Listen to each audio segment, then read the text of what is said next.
जय हिंद। आप सभी का हमारे YouTube चैनल पर एक बार फिर से स्वागत है। इसके पहले वाले क्लास में हम लोग तंत्रिका तंत्र यानी नर्वस सिस्टम के बारे में पढ़ रहे थे। नर्वस सिस्टम पे हम लोग चर्चा कर रहे थे। हमने बताया था कि तंत्रिका तंत्र किसे कहते हैं। तो हमने आपको ये बताया था कि मानव शरीर का वह तंत्र जो सोचने समझने एवं तर्क करने के साथ साथ मानव शरीर के विभिन्न अंगों की क्रियाओं पर सामंजस्य एवं नियंत्रण बनाकर रखता है, उसे ही हम लोग नर्वस सिस्टम या तंत्रिका तंत्र कहते हैं। यह तंत्रिका तंत्र 3 प्रकार का होता है, CNS, PNS और ANS। CNS को हम लोग सेंट्रल नर्वस सिस्टम कहते हैं, PNS को हम लोग पेरिफेरल नर्वस सिस्टम कहते हैं, ANS को हम लोग ऑटोनॉमस नर्वस सिस्टम कहते हैं। CNS को हिंदी में हम लोग केंद्रीय तंत्रिका तंत्र, PNS को हिंदी में हम लोग परिधीय तंत्रिका तंत्र और ANS को हम लोग स्वायत्त तंत्रिका तंत्र कहते हैं। ठीक है, हमने बताया था कि जो सेंट्रल नर्वस सिस्टम यानी केंद्रीय तंत्रिका तंत्र होता है, यह 2 प्रकार के अंगों से मिलकर बना होता है, यानी यह 2 ब्रांचों में 2 भागों में बट जाता है। एक होता है ब्रेन, दूसरा होता है स्पाइनल कार्ड। ब्रेन और स्पाइनल कार्ड मिलकर के क्या बनाते हैं? सेंट्रल नर्वस सिस्टम बनाते हैं। यानी जब ब्रेन और स्पाइनल कार्ड हम लोग पढ़ लेंगे तो हमारा कौन सा पोर्शन कंप्लीट हो जाएगा? तो CNS यानी सेंट्रल नर्वस सिस्टम कंप्लीट हो जाएगा। उसी में मैंने आगे आपको बताया था कि पहले हम लोग ब्रेन पढ़ेंगे, फिर हम लोग स्पाइनल कार्ड पढ़ेंगे। तो ब्रेन हमने शुरू किया था और ब्रेन में हमने आपको बताया था कि ब्रेन का अध्ययन करना न्यूरोलॉजी कहलाता है। जो ब्रेन के डॉक्टर होते हैं उन्हें हम लोग न्यूरोलॉजिस्ट कहते हैं। ब्रेन का जो लोकेशन होता है, ब्रेन पाया कहाँ जाता है, तो हमने बताया था कि बिलो क्रेनियम यानी क्रेनियम नामक हड्डी के नीचे। अब क्रेनियम हड्डी क्या होती है? तो ये जिस पर आप बोझा ढोते हैं ना, ये ऊपर की जो हड्डी होती है, इसी को ही हम लोग क्रेनियम नामक हड्डी कहते हैं। इसे हिंदी में कपाल कहते हैं। इस कपाल में या इस क्रेनियम में कुल 8 हड्डियाँ होती हैं, यानी 8 हड्डियों से मिलकर हमारा कपाल या क्रेनियम बना होता है। और इस कपाल में, इस क्रेनियम में करीब 1 से 1.5 लीटर खून पाया जाता है, या 8 हड्डियों से मिलकर बना होता है। और इसी कपाल के नीचे, इसी क्रेनियम नामक हड्डी के नीचे हमारा क्या पाया जाता है? ब्रेन पाया जाता है, दिमाग पाया जाता है। जब भी आपसे लोकेशन पूछा जाए ब्रेन का, आप क्या बताएंगे? आप बताएंगे बिलो क्रेनियम, यानी हमारा ब्रेन कहाँ पाया जाता है? तो कपाल या क्रेनियम नामक हड्डी के नीचे पाया जाता है। फिर हमने आपको बताया था कि इसका जो है वजन कितना होता है, यानी ब्रेन का वजन कितना होता है। तो आप बताएंगे, अगर एक मेल की बात की जाए, एक एडल्ट पुरुष की बात की जाए, करीब 1400 से 1450 ग्राम ब्रेन का, दिमाग का वजन होता है। लेकिन एक एडल्ट महिला की बात की जाए, एक वयस्क महिला की बात की जाए, उसके दिमाग की बात की जाए, कितना वजन होता है उसके दिमाग का? तो आप बताएंगे 1300 से 1350 ग्राम उसके दिमाग का, उसके ब्रेन का वजन होता है। लेकिन एक नवजात शिशु का, ऐसा बच्चा जिसने अभी अभी जन्म लिया है, अगर उसके ब्रेन का वजन, उसके दिमाग का वजन पूछा जाए तो आप बताएंगे 200 से करीब 250 ग्राम के बीच में होता है, या कुछ किताबों में आपको 250 से 300 ग्राम भी लिखा हुआ मिल जाएगा। ठीक है, तो ये रहा वजन से रिलेटेड। फिर आगे मैंने बताया था कि मैं जो है सबसे डेवलप ब्रेन किसका होता है? इस संसार में जितने भी प्राणी हैं, सबसे डेवलप ब्रेन किसका होता है? तो ह्यूमन का होता है, मानव का होता है। यानी मानव का दिमाग सबसे अधिक डेवलप, सबसे अधिक विकसित माना जाता है। इस संसार में सबसे अधिक डेवलप ब्रेन किसका होगा? ह्यूमन का, यानी मानव का ब्रेन होता है। दूसरे नंबर पर हमने बताया था कि सबसे बुद्धिमान प्राणी संसार में कौन है? तो आप बताएंगे डॉल्फिन फिश, डॉल्फिन मछली। हमने बताया था कि डॉल्फिन कोई फिश यानी मछली नहीं होती, बल्कि एक प्रकार की स्तनधारी होती है, लेकिन इसकी बनावट फिश की तरह होती है, इसलिए हम लोग इसे फिश कह देते हैं। अब स्तनधारी क्या होता है? जो अपने बच्चे को दूध पिलाए उसे हम लोग स्तनधारी कहते हैं। स्तनधारी का मतलब स्तन धारण करने वाला, यानी वो सभी प्राणी जो स्तन धारण करते हैं उसे हम स्तनधारी कहते हैं। ठीक है, तो स्तनधारी में जैसे गाय हो गई, भैंस हो गई, इंसान हो गया, बकरी हो गया, जितने भी प्राणी अपने बच्चे को दूध पिलाते हैं वो सभी क्या हैं? स्तनधारी हैं, मैमल्स हैं। ठीक, अब आपको बता दें कि जो मानव होता है वो अपने ब्रेन का केवल 2 से 2.5% ही यूज कर पाता है। इससे अधिक अपने दिमाग का यूज नहीं कर पाता है। अगर इससे अधिक वह यूज करता है तो उसे एक बीमारी हो जाती है जिसे हम लोग अल्जाइमर कहते हैं। क्या कहते हैं? तो आप बताएंगे, उसे हम लोग अल्जाइमर कहते हैं। भाई क्या कहते हैं? अल्जाइमर कहते हैं। ठीक है, यानी अगर कोई अपने ब्रेन का, दिमाग का करीब 4 से 5% यूज कर लेता है तो उसे एक बीमारी होने का खतरा रहता है जिसे हम लोग अल्जाइमर कहते हैं। आपने नाम सुना होगा आइंस्टीन का। आइंस्टीन एक ऐसे वैज्ञानिक थे जिन्होंने अपने दिमाग का करीब 4 से 5% यूज किया था और उनको अल्जाइमर हो गया था। अल्जाइमर में क्या होता है कि नई मेमोरी नहीं बनती है। पुरानी मेमोरी तो वैसी की वैसी रहती है, यानी पुरानी याददाश्त तो रहती है, लेकिन नई मेमोरी नहीं बन पाती है। इसी बीमारी को ही हम लोग अल्जाइमर कहते हैं। यानी जो कुछ भी आपको बनना है तो आप जल्दी ही पढ़ लिख लीजिए, नहीं धीरे धीरे क्या होता है, ज़्यादा अगर ब्रेन पे प्रेशर पड़ता है तो क्या हो जाता है? अल्जाइमर हो जाता है। जैसे हमने उदाहरण दिया आपको आइंस्टीन का। ऐसा माना जाता है कि आइंस्टीन जब मर रहे थे, उनका मौत का समय नज़दीक आ गया था, बेचारे मरने वाले थे, तो अपना प्रॉपर एड्रेस तक नहीं बता पा रहे थे, अपना वो पता तक भूल गए थे कि मैं कहाँ का रहने वाला हूँ, मेरे गाँव का घर का पता क्या है, मैं क्या करता हूँ, क्या हूँ, सब कुछ उनको भूल गया था। क्यों? क्योंकि उनको क्या हो गया था, अल्जाइमर हो गया था।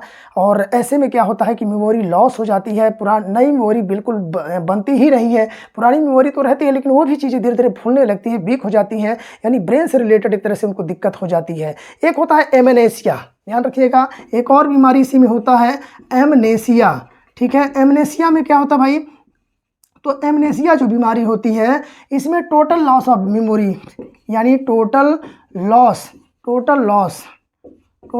ऑफ मेमोरी, ठीक है, total loss of memory equal to क्या, एमनेसिया भी एक प्रकार की बीमारी होती है। इसमें टोटल लॉस ऑफ मेमोरी, यानी पूरी की पूरी मेमोरी ही डिलीट हो जाती है, यानी पूरी जो मेमोरी होती है, पुरानी जो मेमोरी होती है पूरी तरह डिलीट हो जाती है, पूरी तरह मिट जाती है, और जो नई मेमोरी होती है वह बनती है, लेकिन पुरानी वाली जो मेमोरी होती है, याददाश्त होती है, पूरी तरह डिलीट हो जाती है। तो दोनों ही बड़े खतरनाक हैं, अल्जाइमर और एमनेसिया। यह कब होता है, जब इंसान ज़्यादा अपने दिमाग पर प्रेशर देता है, तब होता है। ठीक है, हमने बताया केवल 2.5 से 3% ही ब्रेन का यूज इंसान कर पाता है, उससे अधिक करेगा तो क्या हो जाएगा, अल्जाइमर या एमनेसिया हो जाता है। ठीक है, तो इसके आगे कुछ और पॉइंट आपको बता दें ब्रेन के बारे में। ब्रेन से रिलेटेड बहुत सारे जो है आश्चर्यजनक चीज़ें हैं जो आपसे परीक्षाओं में पूछ लिए जाते हैं।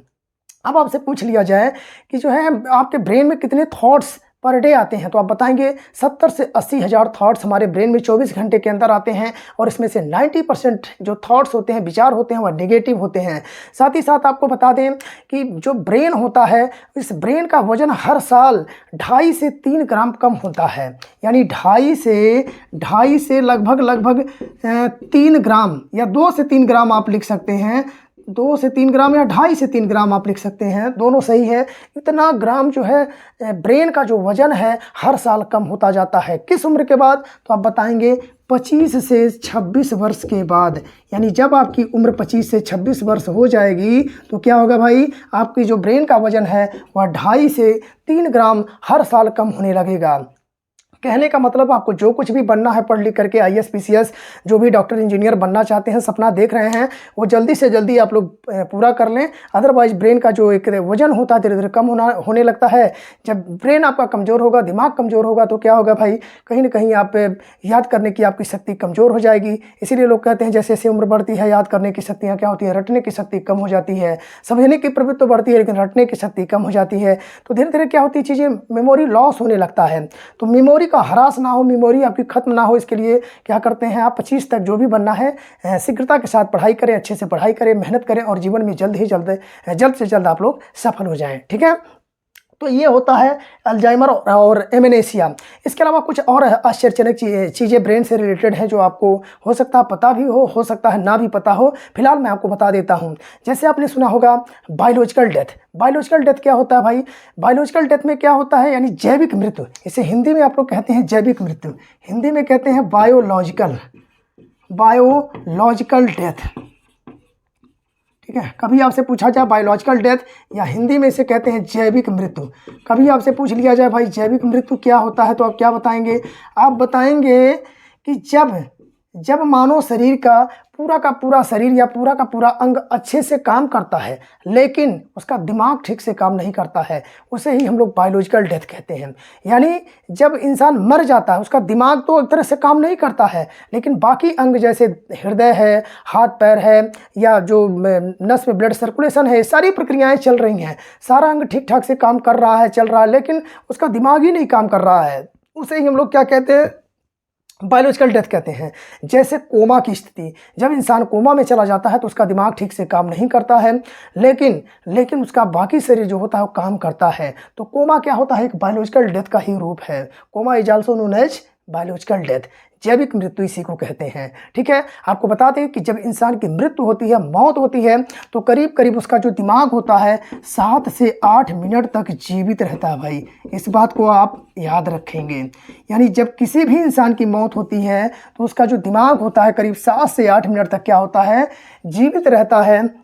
और बाकी उसका शरीर तो मर जाता है, लेकिन दिमाग उसका कहीं न कहीं 7 से 8 मिनट तक जीवित रहता है। इंसान मरने के बाद उसका दिमाग कितने देर तक काम करता है, ठीक है। तो ये कुछ आश्चर्यजनक चीज़ें, कुछ फैक्ट हैं ब्रेन से रिलेटेड जो आपसे पूछी जाती हैं। कुछ और भी चीज़ें हमने आपको ब्रेन के बारे में बताया था। जैसे हमने बताया था कि हमारा ब्रेन जो होता है 24 घंटे कार्य करता है, और हमारे ब्रेन को सबसे अधिक ऊर्जा किससे मिलती है? फैट से मिलती है। यही कारण है कि हमारा जो ब्रेन होता है वह फैटीएस्ट ऑर्गन होता है, एक वसीय अंग होता है। हमने बताया था कि हमारे ब्रेन के अंदर क्या पाया जाता है? फैट पाया जाता है, इसलिए हम क्या कहते हैं? उसे फैटीएस्ट ऑर्गन कहते हैं। लेकिन आपसे परीक्षाओं में थोड़ा सा प्रश्न को उलट फेर करके पूछता है। जैसे आपसे पूछेगा ब्रेन के अंदर कौन सा पोषक तत्व या न्यूट्रिएंट्स सबसे अधिक मात्रा में पाया जाता है, तो आप क्या बताएंगे? फैट्स बताएंगे, ठीक है। हमने बताया था कि फैट्स, अगर 1 ग्राम फैट्स आप खाते हैं तो करीब करीब 9.3 किलो कैलोरी ग्राम जो है क्या मिलता है आपको? एनर्जी मिलता है। यानी फैट में 9.3 किलो कैलोरी एनर्जी, और प्रोटीन में आपको 4.0 से 4.1 किलो कैलोरी एनर्जी मिलती है 1 ग्राम प्रोटीन खाने पर। अगर 1 ग्राम आप जो है कार्बोहाइड्रेट खाते हैं तो 4.2 से 4.5 किलो कैलोरी एनर्जी आपको मिलती है 1 ग्राम कार्बोहाइड्रेट खाने पे। तो सबसे ज़्यादा एनर्जी किस में मिलती है भाई? ये फैट में मिलती है। और हमारे दिमाग को ज़्यादा काम करना है तो ज़्यादा ऊर्जा चाहिए, तो ज़्यादा ऊर्जा के लिए क्या होना चाहिए भाई? फैट होना चाहिए, वसा होना चाहिए। यही कारण है कि हमारे ब्रेन को हम लोग क्या कहते हैं भाई? फैटीएस्ट ऑर्गन कहते हैं। तो हमारे ब्रेन के अंदर कौन सा पोषक तत्व होगा? फैट होगा, वसा होगा। लेकिन अगर आपसे पूछ ले कि हमारे ब्रेन के अंदर कौन सा जो है मिनरल्स यानी खनिज तत्व, मिनरल्स यानी खनिज तत्व होगा, तब आप क्या बताएंगे? तब आप बताएंगे सोडियम होता है, ठीक है। तो ये तमाम पॉइंट्स हैं जो आपकी परीक्षाओं में पूछे जाते हैं। बस एक बार मैंने आपको रिवाइज करवाने का प्रयास किया है, रिवीजन करवाया है, ताकि आपको पुरानी चीज़ें रिकॉल हो जाएं, ठीक है। अब इसके आगे कुछ और चीज़ें हम लोग पढ़ने वाले हैं। आपको बता दें क्या क्या पढ़ने वाले हैं। तो इसमें कुछ महत्वपूर्ण चीज़ें हैं, उसको आप पहले नोट करेंगे, ठीक है। अब हम लोग पढ़ेंगे ब्रेन सेल के बारे में। ब्रेन सेल्स यानी दिमाग की कोशिका, या आप इसे कह सकते हैं मस्तिष्क कोशिका। क्या कह सकते हैं भाई? तो आप बता सकते हैं इसे मस्तिष्क कोशिका। हेडिंग देंगे आप लोग मस्तिष्क कोशिका, और इसी के बारे में आपको पढ़ना है, ठीक है। यानी ब्रेन सेल के बारे में आपको पढ़ना है। अब आपसे पूछा जाए कि मानव मस्तिष्क की सबसे छोटी कोशिका, या आपसे पूछा जाए कि ब्रेन सेल की सबसे छोटी कोशिका कौन सी होती है, तब आप बताएंगे न्यूरॉन्स होता है। क्या होता है भाई? न्यूरॉन्स होता है। इसे हिंदी में क्या कहते हैं आप? न्यूरॉन्स ही कहेंगे, ऐसे लिख लीजिएगा, न्यूरॉन्स होता है। क्या होता है भाई? न्यूरॉन्स होता है, ठीक है।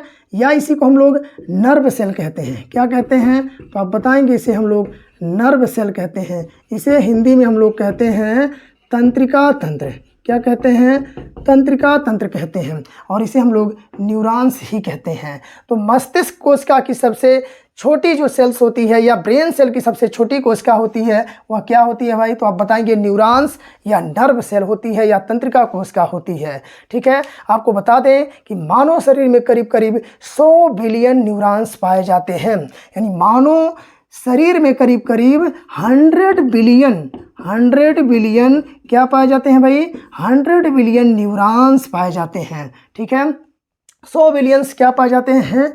न्यूरॉन्स पाए जाते हैं। और यह न्यूरॉन्स क्या होते हैं? मानव मस्तिष्क की सबसे छोटी कोशिका के रूप में पाए जाते हैं, या सबसे छोटे होते हैं। लेकिन अगर आपसे पूछा जाए तब आप बताएंगे ऑस्ट्रिच यानी शुतुरमुर्ग का जो अंडा होता है वह दुनिया का सबसे बड़ा कोशिका माना जाता है। जो पूरा अंडा देखते हैं ऑस्ट्रिच का आप लोग, शुतुरमुर्ग का, एक नारियल बराबर होता है, वह अकेले एक ही कोशिका का बना होता है, सिंगल कोशिका होता है। इसीलिए जो शुतुरमुर्ग का अंडा होता है वह दुनिया का सबसे बड़ा कोशिका माना जाता है, ठीक है। लेकिन आपसे पूछा जाए कि ओवरऑल पूरे संसार में, पूरे यूनिवर्स में सबसे छोटी कोशिका किसकी होती है, तब आप बताएंगे बैक्टीरिया की। और बैक्टीरिया में भी किसकी? तो माइकोप्लाज्मा गैलीस्पेक्टम। कौन से बैक्टीरिया का नाम है? माइकोप्लाज्मा गैलीस्पेक्टम।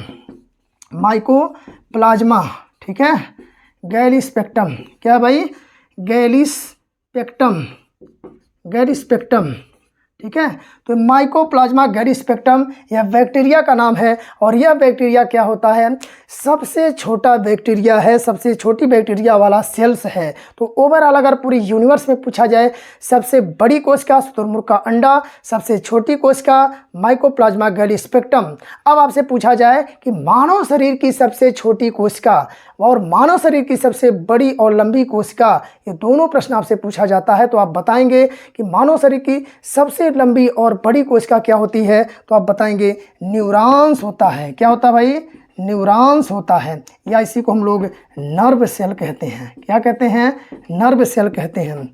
अब बच्चे आप लोग कंफ्यूज हो रहे होंगे, आप लोग कंफ्यूज हो रहे होंगे कि अभी तो आप बताए हैं कि ब्रेन सेल की सबसे छोटी कोशिका होती है न्यूरॉन्स, अब आप बता रहे हैं कि मानव शरीर की सबसे बड़ी कोशिका या सबसे लंबी कोशिका न्यूरॉन्स या नर्व सेल हो गई। कैसे हो गया भाई? तो हमने क्या बताया, अगर ब्रेन में, दिमाग में पूछा जाए, दिमाग भी तो भाई सेल का कोशिका का बना है, दिमाग की सबसे छोटी कोशिका, तब आप बताएंगे न्यूरॉन्स या नर्व सेल। अगर आपसे पूछा जाए ओवरऑल पूरे शरीर में सबसे छोटा कौन है या सबसे बड़ा कौन है, ओवरऑल सबसे छोटा और बड़ा, तो सबसे बड़ा या लंबा पूछा जाए, ध्यान रखिएगा, सबसे बड़ा या इसी को आप लिख लीजिए लंबा, सबसे बड़ा या लंबा कौन सा जो है कोशिका होता है, तब आप न्यूरॉन्स या नर्व सेल ही बताएंगे। ठीक, अब बड़ा और लंबा में अंतर क्या होता है? जैसे आपसे पूछा जाए बांस क्या होता है भाई? बांस लंबा होता है कि बड़ा होता है? बांस क्या होता है? लंबा होता है भाई। जो पतला हो, सीधा हो, ऊंचाई तक जाए, उसे आप क्या कहते हैं? लंबा कहते हैं। क्या कहते हैं? लंबा। उसे बड़ा नहीं कहेंगे।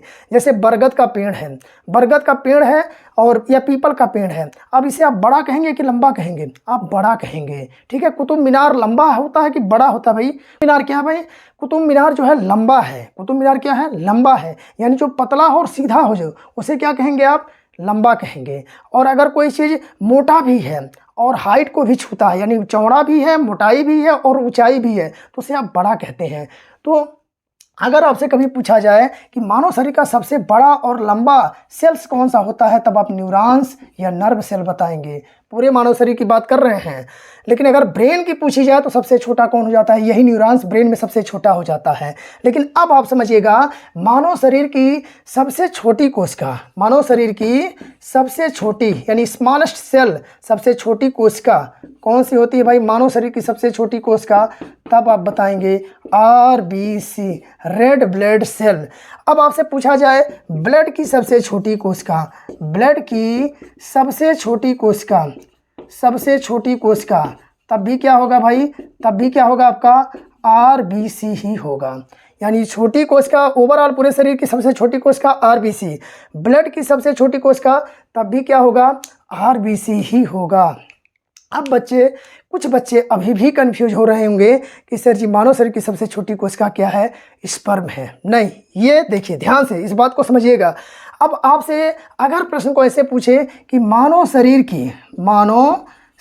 की सबसे छोटी प्रजनन कोशिका, सबसे छोटी प्रजनन कोशिका यानी गैमेट सेल, प्रजनन कोशिका को अंग्रेजी में क्या कहेंगे? Gamete cell. सबसे छोटी प्रजनन कोशिका कौन सी होती है? तब आप बताएंगे मेल में स्पर्म। क्या होता है भाई? स्पर्म, या इसे हिंदी में आप लोग कहते हैं शुक्राणु। क्या कहते हैं भाई? शुक्राणु। यानी मानव शरीर में सबसे छोटी प्रजनन कोशिका कौन सी होती है? तब आप बताएंगे स्पर्म या शुक्राणु। यह मेल में होता है। किसमें? मेल में। लेकिन आपसे पूछ लिया जाए मानव शरीर की सबसे छोटी प्रजनन कोशिका, लेकिन किसमें? फीमेल में, तब आप क्या बताएंगे? तब बताएंगे आप ओवम। क्या बताएंगे? ओवम बताएंगे, जिससे आप हिंदी में क्या कहते हैं? अंडाणु कहते हैं। क्या कहते हैं भाई? अंडाणु कहते हैं। इस पॉइंट को आप याद रखेंगे। यानी मानव शरीर की सबसे छोटी प्रजनन कोशिका, मेल में स्पर्म, फीमेल में ओवम। ठीक है, तो बहुत सारे पॉइंट हैं, इस पॉइंट को आप याद रखेंगे। एक बार फिर से बता दे रहे हैं, रिवाइज करा दे रहे हैं। मानव शरीर की ओवरऑल पूरे संसार में सबसे बड़ी कोशिका शुतुरमुर्ग अंडा, पूरे संसार में सबसे छोटी कोशिका, सबसे बड़ी तो शुतुरमुर्ग अंडा हो गया, सबसे छोटी कोशिका तो आप बताएंगे माइकोप्लाज्मा गैली स्पेक्ट्रम, या माइकोप्लाज्मा गैली स्पेक्ट्रम क्या है? तो आप बताएंगे एक बैक्टीरिया का नाम है। ठीक है, अब पूछा जाए मानव शरीर की सबसे छोटी कोशिका RBC, और अगर ब्लड में पूछा जाए मानव शरीर के ब्लड में यानी खून में सबसे छोटी कोशिका, तब भी RBC ही होगा। अब मानव शरीर की सबसे बड़ी या लंबी कोशिका आप बताएंगे न्यूरॉन्स। क्या बताएंगे भाई? न्यूरॉन्स या नर्व सेल। अब आपसे पूछा जाए मानव शरीर की सबसे छोटी प्रजनन कोशिका, स्पर्म। मानव शरीर की सबसे छोटी या बड़ी में अगर पूछा जाए, स्पर्म और ओवम में बड़ा पूछा जाए तो ओवम बड़ा होता है, स्पर्म छोटा होता है। अब आपसे पूछा जाए फीमेल की सबसे छोटी कोशिका, तो ओवम ही होगा, और मेल की सबसे छोटी कोशिका स्पर्म ही होगा। अब पूछा जाए स्पर्म और ओवम में बड़ा कौन है, तो ओवम बड़ा है भाई। ये प्रजनन कोशिका है, ये क्या करते हैं, प्रजनन करते हैं। तो इस चीज़ को, इस कॉन्सेप्ट को आप समझिएगा।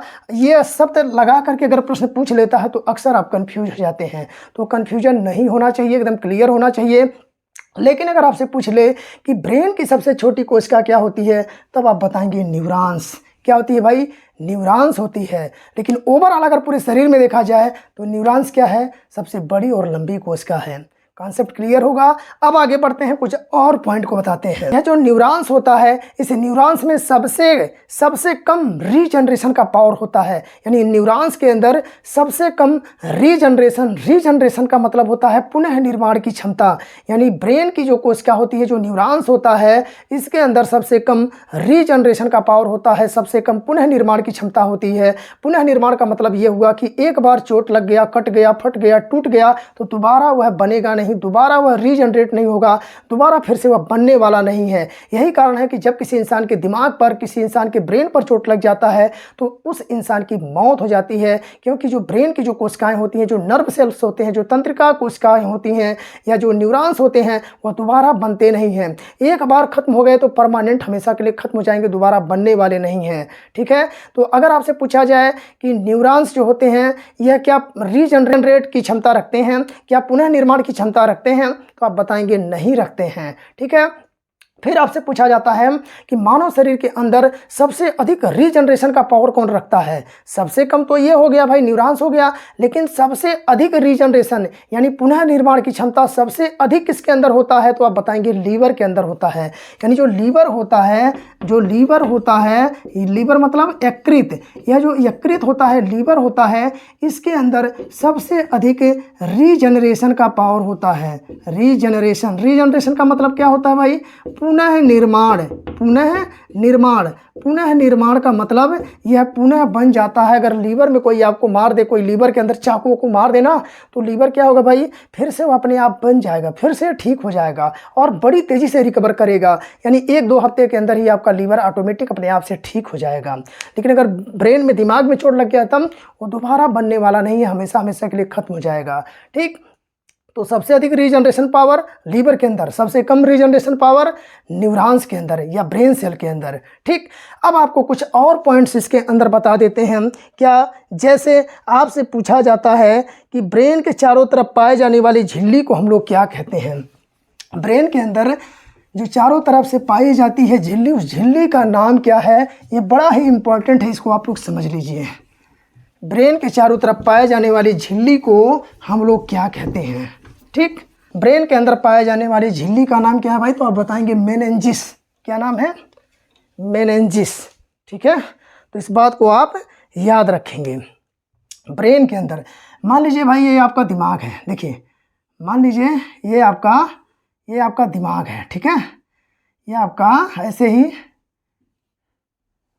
ये आपका दिमाग है। ठीक। यहाँ आपका दिमाग होगा, ऐसे मान लीजिए यहाँ पर आपका दिमाग है। ठीक। ये आपका दिमाग है मान लीजिए। अब इस दिमाग के चारों तरफ इसके बाहर जो है ऐसे ही, इसके ज़रा बदल देते हैं, इसके बाहर ऐसे ही देख लीजिएगा ध्यान से, इसके बाहर एक और ऐसे परत पाया जाता है। ठीक है। इसके बाहर एक और परत पाया जाता है, ये एक लेयर हो गया। इसके बाहर एक और परत पाया जाता है, इसी को हम लोग कहते हैं मेनिंजिस। क्या कहते हैं भाई, मेनिंजिस कहते हैं। ये जो बाहर होता है इसे हम लोग झिल्ली कहते हैं। क्या है भाई, एक झिल्ली है और इसी झिल्ली का नाम ही क्या है भाई, मेनिंजिस है। यानी ये बाहर एक लेयर पाया जाता है, एक आवरण पाया जाता है, वही आवरण क्या है, झिल्ली है। एक झिल्ली है और उस झिल्ली का नाम क्या है, तो आप बताएंगे मेनिंजिस है। यानी ब्रेन के चारों तरफ पाए जाने वाले आवरण को हम लोग क्या बोलते हैं भाई, झिल्ली बोलते हैं और मेम्ब्रेन बोलते हैं, और उस मेम्ब्रेन का नाम क्या है, तो आप बताएंगे मेनिंजिस होता है। अब आपको बता दें जो ये मेनिंजिस होता है यह खुद जो है 3 लेयर से मिलकर बना होता है। यह जो बाहर आप लेयर ये वाला देख रहे हैं ना, ये वाला मेनिंजिस लेयर तो है, मेनिंजिस झिल्ली तो है, लेकिन यह खुद भी 3 लेयर से मिलकर बना होता है। जरा इसको भी समझ लीजिए। देखिए एक होता है बाबू ऐसे, एक होता है यहीं पर बना दे रहे हैं, देखिए एक होता है ऐसे एक लेयर, एक और इसके बाहर लेयर होता है, एक और इसके बाहर लेयर होता है। तो यह खुद ही 3 लेयर से मिलकर बना होता है। यह जो मेनिंजिस है इसको बाहर हमने निकाला, जब बाहर निकाला तो जूम करके जब आप देखेंगे तो इसके अंदर भी 3 झिल्लियाँ होती हैं, 3 लेयर होते हैं। सबसे अंदर एक लेयर होता है, उसके बाहर। तो जो सबसे अंदर होता है इसको हम लोग कहते हैं पायामीटर। क्या कहते हैं भाई? इसे हम लोग कहते हैं पायामीटर। ठीक है। और ये जो बीच में होता है, इस बीच वाले को हम लोग कहते हैं ऑर्केनाइड। क्या कहते हैं? ऑर्केनाइड। ऑर्केनॉइड। क्या कहते हैं भाई? ऑर्केनाइड कहते हैं। और ये जो सबसे बाहर होता है इसे हम लोग कहते हैं ड्यूरामीटर। क्या कहते हैं? ड्यूरामीटर कहते हैं। ठीक है। तो इसको आप याद रखेंगे। यह जो मेनिंजिस होता है यह 3 लेयर से मिलकर बना होता है। सबसे अंदर वाले लेयर को हम लोग कहते हैं पायामीटर, दूसरे लेयर को हम लोग कहते हैं यानी बीच वाले लेयर को कहते हैं ऑर्केनाइड, और जो सबसे बाहर होता है इसे हम लोग कहते हैं ड्यूरामीटर। अंदर वाला पायामीटर। कैसे याद रखेंगे? जब घर और बनता है तो आप देखेंगे पावा यानी पाया दिया जाता है, पावा पिलर दिया जाता है। पिलर कहाँ होता है भाई? अंदर होता है। तो आप याद रखेंगे जो पिलर होता है यानी पाया होता है वह अंदर वाला लेयर होता है पायामीटर, बीच वाले को हम लोग ऑर्केनाइड कहते हैं, और जो सबसे बाहर होता है उसे हम लोग ड्यूरामीटर कहते हैं। तो इन 3 लेयरों से क्या मिलकर बना होता है? हमारा ये मेनिंजिस लेयर मिलकर बना होता है। अब ध्यान से समझिएगा इस चीज़ को। यह जो लेयर होता है, यह जो मेनिंजिस लेयर होता है, जो 3 लेयरों से मिलकर बना होता है, यह क्या करता क्या है? बाहर से आने वाले बैक्टीरिया वायरस से, मान लीजिए बाहर से कोई बैक्टीरिया, क्या आया भाई? कोई बैक्टीरिया आ गया या कोई वायरस आ गया, कि कोई वायरस यानी विषाणु आ गया। अगर कोई बैक्टीरिया या वायरस आ गया तो इस बैक्टीरिया या वायरस को अंदर जाने से रोकता है, या एक तरह से कहें तो ब्रेन को प्रोटेक्शन देता है, सुरक्षा देता है। कि किससे सुरक्षा देता है हमको? तो बैक्टीरिया और वायरस से हमारे ब्रेन को, हमारे दिमाग को बचाता है, या उसको प्रोटेक्शन देता है, उसको सुरक्षा देता है। यानी अगर यह मेनिंजिस का लेयर ना हो, अगर यह मेनिंजिस का लेयर ना हो तो क्या होगा? बैक्टीरिया और वायरस क्या करेंगे? आसानी से हमारे ब्रेन तक पहुंच जाएंगे और हमारे दिमाग को, हमारे ब्रेन को क्या करेंगे? इन्फेक्टिव कर देंगे, उसे संक्रमित कर देंगे, उसे नुकसान पहुँचा देंगे और जल्द ही इंसान की मौत हो जाएगी। तो यह जो मेनिंजिस लेयर होता है यह क्या करता है? बैक्टीरिया और वायरस से हमारे ब्रेन को प्रोटेक्शन देता है, सुरक्षा देता है, हमारे दिमाग की रक्षा करता है। यह 3 लेयर से मिलकर बना होता है, पायामीटर, ऑर्केनाइड और ड्यूरामीटर से मिलकर बना होता है। अब बड़ा इंपॉर्टेंट चीज़ आपको बता दें, जीके का चीज़ है, जनरल नॉलेज का चीज़ है। यह जो मेनिंजिस लेयर होता है यह प्रोटेक्शन तो देता है बैक्टीरिया और वायरस से। यह अगर यह प्रोटेक्शन ना दे पाए किसी कारणवश, यह जो झिल्ली है यह कमज़ोर पड़ जाए, मेनिंजिस लेयर कमज़ोर पड़ जाए और वह क्या हो, वह लेयर इन्फेक्टिव हो जाए, संक्रमित हो जाए, तो उससे जो उत्पन्न रोग होता है उसे हम लोग मेनिंजाइटिस कहते हैं। क्या कहते हैं भाई? तो आप बताएंगे, मेनिंजाइटिस कहते हैं। ठीक है, मोस्ट इम्पॉर्टेंट। ठीक है, जब यह बाहर का जो मेनिंजिस लेयर है किसी कारणवश ये संक्रमित हो जाता है, इन्फेक्टिव हो जाता है, तो इससे उत्पन्न बीमारी को ही हम लोग मेनिंजाइटिस कहते हैं। और यह मेनिंजाइटिस बीमारी हमारे देश के एक बहुत ही प्रसिद्ध समाज सुधारक थे जिनका नाम था राजा राम मोहन राय। उनको मेनिंजाइटिस हुआ था। क्या हुआ था भाई? मेनिंजाइटिस हुआ था। किसको हुआ था? तो आप बताएंगे, राजा राम मोहन राय। राजा राम मोहन राय, इनको क्या हुआ था? मेनिंजाइटिस हुआ था। ठीक, तो ये तमाम प्रश्न हैं जो आपकी परीक्षाओं में पूछे जाते हैं। मेनिंजाइटिस बीमारी किसे हुआ था? राजा राम मोहन राय को। यह क्या करता है? बैक्टीरिया और वायरस से जो है मेनिंजिस लेयर हमारी सुरक्षा करता है, हमारे ब्रेन की जो है सुरक्षा करता है, प्रोटेक्शन देता है। ठीक, तो ये कुछ क्वेश्चन थे जिसको हमने आपको बताने का प्रयास किया। अब हम लोग पढ़ लेते हैं part of human brain. Part of human brain. ठीक है, तो ह्यूमन ब्रेन के भी कुछ पार्ट होते हैं। कितने पार्ट होते हैं? तो 3 पार्ट होते हैं। ज़रा इसको भी आप लोग समझ लीजिए। ह्यूमन ब्रेन के 3 पार्ट, यानी पार्ट ऑफ ह्यूमन ब्रेन। तो नेक्स्ट हेडिंग क्या होगा भाई? ह्यूमन ब्रेन के कितने पार्ट होते हैं? तो अगली हेडिंग दीजिए आप लोग, part of human brain. Part of human brain, यही लिखेंगे, part of human brain. Part of human brain यानी ह्यूमन ब्रेन के कितने पार्ट होते हैं? तो आप क्या बताएंगे? ह्यूमन ब्रेन के 3 पार्ट होते हैं। कौन कौन से 3 होते हैं भाई? ज़रा यही समझ लीजिए। 3 पार्ट कौन कौन से होते हैं? तो एक होता है फोर ब्रेन। क्या होता है? फोर ब्रेन, इसी से लिख देते हैं फोर ब्रेन। और एक होता है आपका मिड ब्रेन। क्या होता है? Mid brain. और एक होता है आपका हिंड ब्रेन। क्या होता है? Hind brain. ठीक है, इसे हिंदी में आप लोग कहते हैं अग्र मस्तिष्क। इसे क्या कहते हैं? आप कहते हैं अग्र मस्तिष्क, अग्र मस्तिष्क। इसे हम लोग कहते हैं मध्य मस्तिष्क। क्या कहते हैं? मध्य मस्तिष्क। और इसे हम लोग कहते हैं पश्च मस्तिष्क। क्या कहते हैं? पश्च मस्तिष्क कहते हैं भाई, इसे हम लोग कहते हैं पश्च मस्तिष्क। अब आपसे पूछा जाता है कि इन तीनों में सबसे बड़ा और सबसे छोटा कौन होता है, यानी मानव मस्तिष्क का सबसे बड़ा भाग कौन होता है और मानव मस्तिष्क का सबसे छोटा भाग कौन होता है। तो आपको बता दें कि मानव मस्तिष्क का सबसे बड़ा भाग होता है फोर ब्रेन। कौन सा होता है भाई? तो आप ऐसे लिख लीजिएगा, सबसे बड़ा होता है FB यानी फोर ब्रेन। अब इससे छोटा कौन होता है? तो आप बताएंगे इससे छोटा होता है हिंड ब्रेन। कौन सा होता है? पूरा लिख लीजिए, ऐसे HB कर लीजिए, हिंड ब्रेन। और सबसे छोटा कौन होता है भाई? मिड ब्रेन होता है। सबसे छोटा कौन होता है? मिड ब्रेन होता है। ठीक है, तो इसको याद रखेंगे। सबसे बड़ा होता है फोर ब्रेन, उससे छोटा होता है हिंड ब्रेन और सबसे छोटा कौन होता है? Mid brain. यानी मानव मस्तिष्क का सबसे बड़ा भाग कौन है? अग्र मस्तिष्क। सबसे छोटा भाग कौन सा होता है भाई?